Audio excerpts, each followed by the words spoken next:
ಲಂಚ. ಈಗಾಗಲೇ ಆಡಿಯೋದಲ್ಲಿ 80 ಲಕ್ಷ ರೂಪಾಯಿ ಅಡ್ವಾನ್ಸ್ ಬಗ್ಗೆನೂ ಆಡಿಯೋ ಬಂದಿದೆ.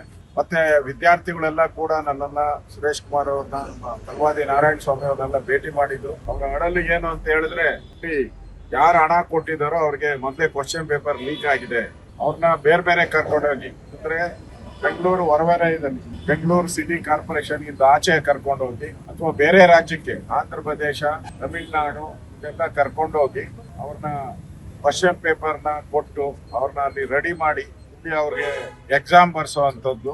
ಮತ್ತೆ ಇಲ್ಲಿ ಯಾರು ವಿಶ್ವವಿದ್ಯಾನಿಲಯಗಳಲ್ಲಿ, ಕಾಲೇಜುಗಳಲ್ಲಿ ಮೆರಿಟ್ ವಿದ್ಯಾರ್ಥಿಗಳಿದ್ದಾರೆ, ರ್ಯಾಂಕ್ ವಿದ್ಯಾರ್ಥಿಗಳಿದ್ದಾರೆ, ಅವ್ರಿಗೆಲ್ಲ ಕಡಿಮೆ ಮಾರ್ಕ್ಸ್ ಬಂದಿದೆ.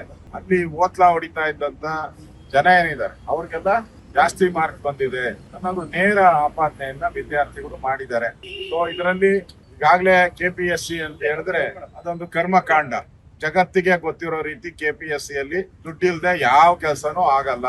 ತಹಸೀಲ್ದಾರ್ ಇರ್ಬೋದು, AC ಇರ್ಬೋದು, ವೈದ್ಯಾಧಿಕಾರಿ ಇರ್ಬೋದು, ಯಾರೇ ಇದ್ರು ಹಣ ಕೊಟ್ರೆ ಇಲ್ಲಿ ಪಾಸ್ ಆಗುವಂತದ್ದು ಪರಿಪಾಠ. ಅದರಿಂದ ಜನ KPSC ಮೇಲೆ ನಂಬಿಕೆಯನ್ನ ಕಳ್ಕೊಂಡ್ಬಿಟ್ಟಿದೆ. ದುಡ್ಡಿದ್ದವ್ರಿಗೆ ಮಾತ್ರ ಪೋಸ್ಟ್, ಹಣ ಇದ್ರೆ ಇಲ್ಲಿ ಹುದ್ದೆ ಸಿಗುತ್ತೆ ಅನ್ನೋದು ಜಗತ್ ಜಾಹೀರಾತು ಆಗ್ಬಿಟ್ಟಿದೆ, ನಂಬಿಕೆ ಕಳ್ಕೊಂಬಿಟ್ಟಿದೆ. ಅದಕ್ಕೋಸ್ಕರ ನಾವು ಇವತ್ತು KPSC ಚೇರ್ಮನ್ ಅವರನ್ನ, ಸೆಕ್ರೆಟರಿ ಅವರನ್ನ ಭೇಟಿ ಮಾಡಿ ಒಂದು ಬಾರಿ ಈ KPSC ಯಲ್ಲಿ ನಡೀತಾ ಇರೋ ಕರ್ಮಕಾಂಡ ಒಂದು ಬಾರಿ ತೊಳಿಬೇಕಿದನ್ನ, ಪೆನಾಲ್ ಹಾಕಿ, ವಾಷಿಂಗ್ ಪೌಡರ್ ಹಾಕಿ ತೊಳೆದು ಜನಕ್ಕೆ ನಂಬಿಕೆ ಬರುವಂತ KPSC ಆಗ್ಬೇಕಿಲ್ಲಿ.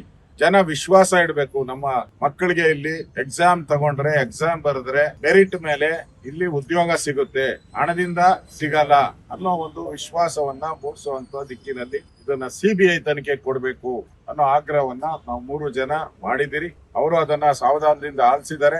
ಮತ್ತೆ ನಾಳೆ ಒಂದು ಸಭೆ ಮಾಡ್ತಾ ಇದ್ದಾರೆ, ಒಂದು ಕಮಿಟಿದೆಲ್ಲ ಒಂದು ಸಭೆ ಇದೆ. ಆ ಸಭೆಯಲ್ಲಿ ನಮ್ಮ ಲೆಟರ್ ಅನ್ನ CBI ತನಿಖೆ ಕೊಡೋದ್ರ ಬಗ್ಗೆ ನಾವು ಪ್ರಾಮಾಣಿಕವಾಗಿ ಪರಿಶೀಲನೆಯನ್ನ ಮಾಡ್ತೀರಿ. ನಮಗೂ ಬೇಜಾರಾಗಿದೆ, KPSC ಯಲ್ಲಿ ಏನು ಸರಿ ಮಾಡುವಂತದ್ದು ಒಂದು ದಿಕ್ಕಿನಲ್ಲಿ ಎಲ್ಲಾದ್ರೂ ಒಂದ್ ಕಡೆ ಆಗ್ಬೇಕಾಗಿತ್ತು ಅನ್ನೋ ಮಾತನ್ನು ಹೇಳಿದ್ದಾರೆ. ಅದರಿಂದ ನಾವೆಲ್ಲ ಆಗ್ರಹ ಮಾಡ್ತಾ ಇರೋದು, ರಾಜ್ಯ ಸರ್ಕಾರ ಈಗಾಗಲೇ ಏನ್ ಕಂಪ್ಲೇಂಟ್ ಕೊಟ್ಟಿದ್ರು, KPSC ಇಂದ ಕಂಪ್ಲೇಂಟ್ ಕೊಟ್ಟಿದ್ರು. ಕಂಪ್ಲೇಂಟ್ ಕೊಟ್ಟ ಮೇಲೆ ಆಗ್ಲೇ ಅವನ್ನ ಬೇಲ್ ಮೇಲೆ ಬಿಡುಗಡೆನೂ ಆಗೋಗ್ಬಿಟ್ಟಿದೆ. ನಾನು KPSC ಚೇರ್ಮನ್ ಅಧಿಕಾರಿ ಕೇಳಿದೆ, ಇದುವರೆಗೂ ಸುಮಾರು 4 ಕಂಪ್ಲೇಂಟ್ ಅಂತ ಕೊಟ್ಟಿದಾರಂತೆ ಕಳೆದ 1-2 ವರ್ಷಗಳಲ್ಲಿ. ಯಾರಿಗೂ ಶಿಕ್ಷೆನೇ ಆಗಿಲ್ಲ. KPSC ಕೊಟ್ಟಂತ ಕಂಪ್ಲೇಂಟ್ ಅನ್ನ ಪೊಲೀಸ್ ಅವರು ತೆಗೆದುಕೊಂಡು ಕಸದ ಬುಟ್ಟಿಗೆ ಹಾಕ್ಬಿಟ್ಟಿದ್ದಾರೆ. ಮಾತಂದ್ರೆ ಬೇಲ್ ತಗೊಂಡಿದ್ದಾರೆ, ಹಾಗೆ ಹೀಗೆ ಅಂತ ಹೇಳೋದು. ಒಬ್ಬರಿಗೂ ಶಿಕ್ಷೆ ಆಗಿಲ್ಲ.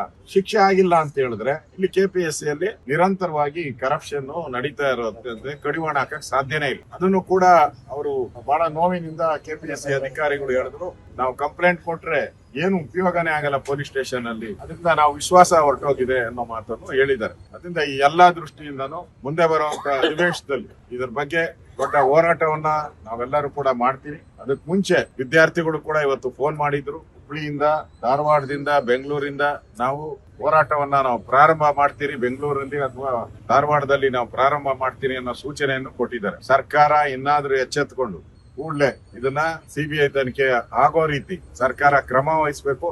ಇಲ್ಲ ಅಂದ್ರೆ ಇದು ಬೀದಿಯ ಆದಿಗಳ ಹೋರಾಟ, ದೊಡ್ಡ ಹೋರಾಟ ಆಗಿ ಸರ್ಕಾರನೇ ಬೀಳುವಂತ ಪರಿಸ್ಥಿತಿ ಬರ್ತೈತೆ. ಅದರಿಂದ ನಾನು DK ಶಿವಕುಮಾರ್ ಅವರು ಎಲ್ಲದಕ್ಕೂ ಒಂದು ಕೇವಿಯಟ್ ಹಾಕೊಂಡ್ಬಿಡ್ತಾರೆ. ಅವರು ಕೇವಿಯಟ್ ಮುಖ್ಯಮಂತ್ರಿ. ಯಾರೇ ಪರೀಕ್ಷೆಯಲ್ಲಿ ಅಕ್ರಮ ಆದ್ರೆ, ಕ್ವಶನ್ ಪೇಪರ್ ಲೀಕ್ ಆದ್ರೆ ಎಲ್ಲ DC ಗಳು ಹೊಣೆ ಹೊರಬೇಕಾಗ್ತದೆ. ನಾನು ಹೊಣೆ ಹೊರಲ್ಲ ಅಂತ ಹೇಳ್ಬಿಟ್ಟಿದ್ದೆ. ಅಂದ್ರೆ ಕೇಂದ್ರದಲ್ಲಿ ಆದ್ರೆ, ಕೇಂದ್ರ ಸರ್ಕಾರದಲ್ಲಾದ್ರೆ ಅಲ್ಲಿ ಮಂತ್ರಿ ಹೊಣೆ ಹೊರಬೇಕು, ಅಧಿಕಾರಿಗಳಲ್ಲ. ಇಲ್ಲಿ ಕರ್ನಾಟಕದಲ್ಲಾದ್ರೆ ಅಧಿಕಾರಿಗಳು ಹೊಣೆ ಹೊರಬೇಕು, ಮಂತ್ರಿಗಳಲ್ಲ. ಇದು ಈ ಚಾಳಿ, ಕಾಂಗ್ರೆಸ್ ಅವ್ರ ಚಾಳಿ. ಅದರಿಂದ ಇವೆಲ್ಲ ಬಹಳ ದಿನ ನಡೆಯಲ್ಲ. ಈ ಸರ್ಕಾರ ಇಮಿಡಿಯೇಟ್ ಮಾಡಿಲ್ಲ ಅಂದ್ರೆ ಈ ದೊಡ್ಡ ಹೋರಾಟ ಕರ್ನಾಟಕದಲ್ಲೂ ಪ್ರಾರಂಭ ಆಗ್ತೈತೆ. ಆ ಎಚ್ಚರಿಕೆಯನ್ನು ಕೂಡ ಕೊಡ್ತಾ ಇದ್ದೀನಿ.